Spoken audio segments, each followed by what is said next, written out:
Assalamualaikum warahmatullahi wabarakatuh. Kelas 7, ketemu kembali dengan Pak Tri Wijianto dalam pelajaran informatika. Siapkan diri kalian untuk mengikuti pelajaran hari ini. Silahkan untuk disiapkan semuanya. Kita akan belajar tentang berbagai macam jenis perangkat keras komputer. Konsentrasi dan silahkan setelah itu nanti kerjakan tugas yang ada di Google Formulir. Terima kasih, salam sehat untuk semuanya. Assalamualaikum warahmatullahi wabarakatuh. Baik, terima kasih. Hari ini akan saya sampaikan pemfungsian perangkat TIK, terutama perangkat keras. Kalau software atau perangkat lunak, booting, shutdown itu pada pertemuan berikutnya.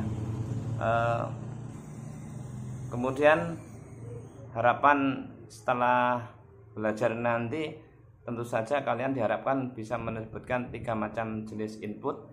Input itu masukan, kemudian dapat menunjukkan perangkat keras yang berfungsi sebagai alat pemrosesan, kemudian perangkat keras yang berfungsi sebagai output, keluaran, kemudian mengidentifikasi perangkat penyimpanan, ya, perangkat penyimpanan.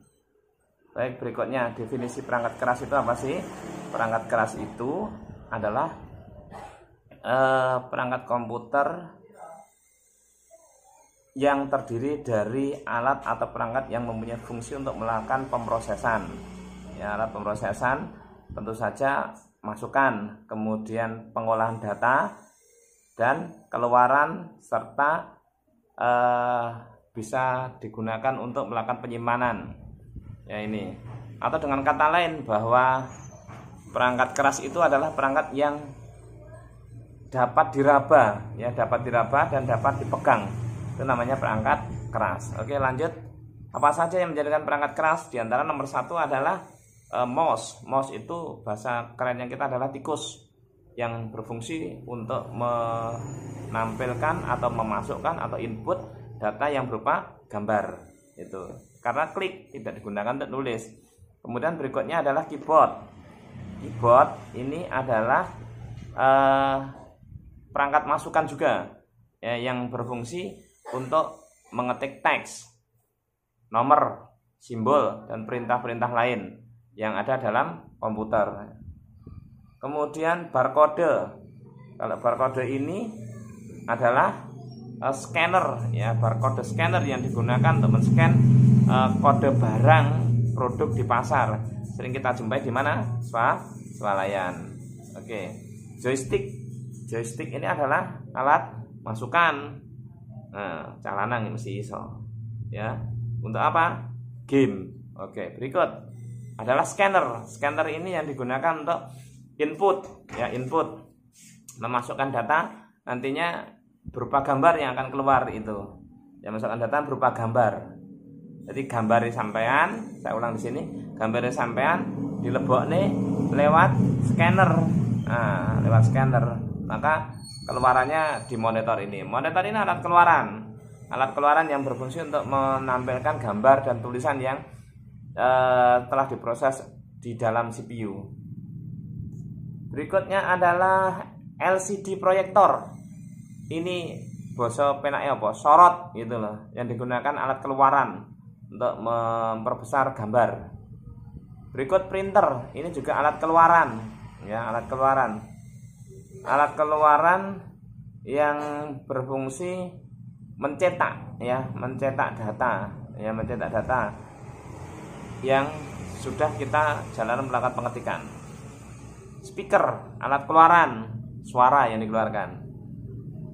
Terus plotter, ini alat keluarannya seperti printer tapi lebih besar, biasanya digunakan untuk desain bangunan.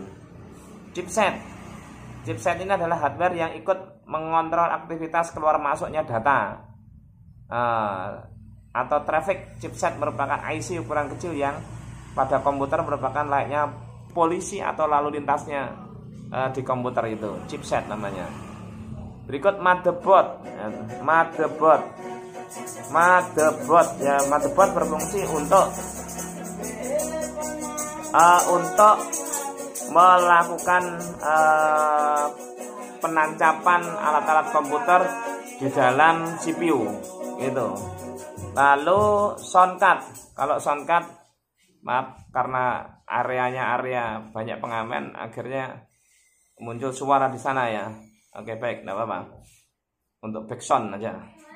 Soundcard itu juga digunakan untuk merubah sinyal digital menjadi sinyal suara ya. Ini alat pemrosesan di dalam CPU. Memori RAM ya, RAM ini kalau di komputer digunakan sebagai alat penyimpanan sementara.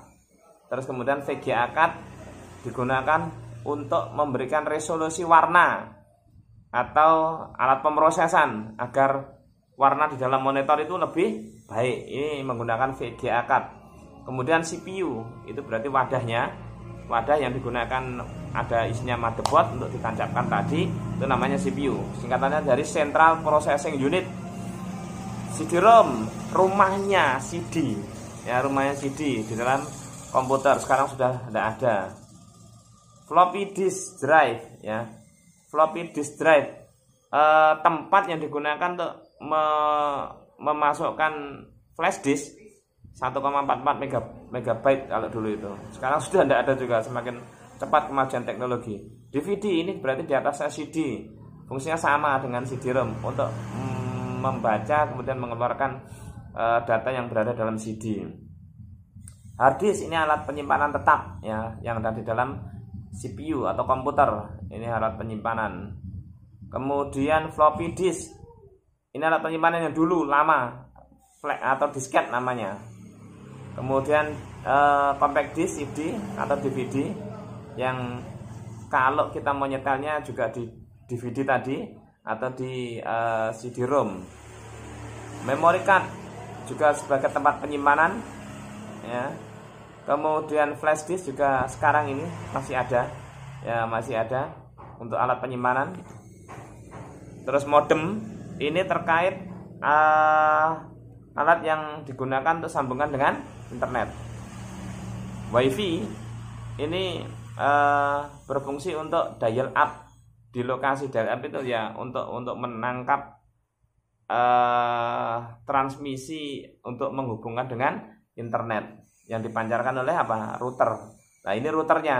Nah, router ini yang memancarkan, kemudian WiFi-nya yang mengantarkan, kita yang menangkap.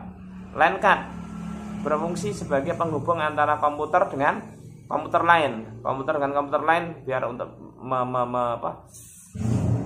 saling menukar data, kemudian saling komunikasi, chatting itu lewat LAN card bisa dihubungkan. Power supply, nah, power supply itu gunanya untuk mensuplai energi, ya nyambungkan dengan listrik, itu namanya power supply. Itu yang sebenarnya telah diubah dari AC menjadi DC gitu. Kemudian CPU fan ya atau kipas. Yang untuk CPU, UPS ini pengganti atau alat yang digunakan untuk menyimpan energi listrik sewaktu-waktu mati, maka UPS ini berfungsi. Casing adalah apa? Bungkusnya dari CPU. TV tuner ya, yang TV yang digunakan ataupun monitor atau komputer yang difungsikan sebagai televisi, maka alatnya yang digunakan adalah namanya apa? TV tuner. Oke, selesai. Jadi alat input sudah, alat pemrosesan sudah, alat penyimpanan sudah, alat output sudah. Tinggal kalian menerjemahkan kembali. Sekian, ada kurang lebihnya mohon maaf. Mudah-mudahan kalian menjadi tetap anak-anak yang pintar, penerus bangsa yang sehat dan cerdas menghadapi era teknologi yang sekarang ini. Tetap bersemangat. Assalamualaikum warahmatullahi wabarakatuh.